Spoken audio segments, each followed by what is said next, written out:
இந்த ஐபிஎல் டோர்னமெண்டோட முதல் 3 போட்டியில தோல்வியை சந்தித்த சிஎஸ்கே அணி பின்னர் அடுத்தடுத்து விளையாடிய 2 போட்டியில தொடர்ந்து வெற்றி பெற்றுச்சு.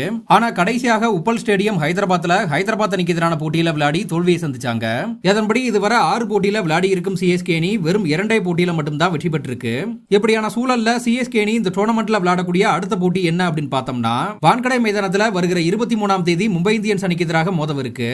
பொதுவா சிஎஸ்கே மற்றும் மும்பை மேட்ச்னாலே ஒரு பெரிய எதிர்பார்ப்பானது இருக்கும். ஆனா அந்த எதிர்பார்ப்பானது இப்ப எப்படி மாறி இருக்கு அப்படின்னு தான் தெரியல.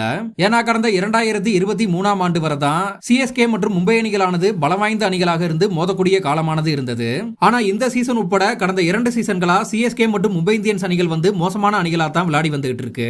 குறிப்பா இந்த 2026 நடப்பு ஐபிஎல் தொடரை பார்த்தோம்னா இந்த டோர்னமெண்டோட முதல் போட்டியிலேயே வின் பண்ண மும்பை வந்து அடுத்து விளையாடின எந்த ஒரு போட்டியிலுமே வின் பண்ணல.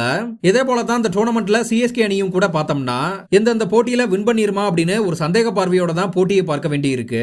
எனவே இந்த 2 அணிகளுமே வரவிருக்கும் போட்டியில மோதவிருக்கும் சூழல்ல வெற்றியானது யாருக்கு அப்படின்னு தான் பார்க்கணும். இந்த நிலையில சிஎஸ்கே அணி குறித்து வெளியான ஒரு முக்கியமான விஷயம் என்ன அப்படின்னு பார்த்தோம்னா கடந்த ஹைதராபாத் அணிக்கு எதிரான போட்டியில ஆயுஷ் மாத்ரேவுக்கு காயமானது ஏற்பட்ட சூழல்ல அவரோட காயம் குறித்து தற்போது சொல்லப்படக்கூடிய தகவல் என்னன்னா கண்டிப்பாக சிஎஸ்கே அணி விளையாடக்கூடிய அடுத்த சில போட்டிகளை வந்து ஆயுஷ் மாத்ரே தவற விடுவாரு அப்படின்னு தெரிவிக்கப்பட்டிருக்கு.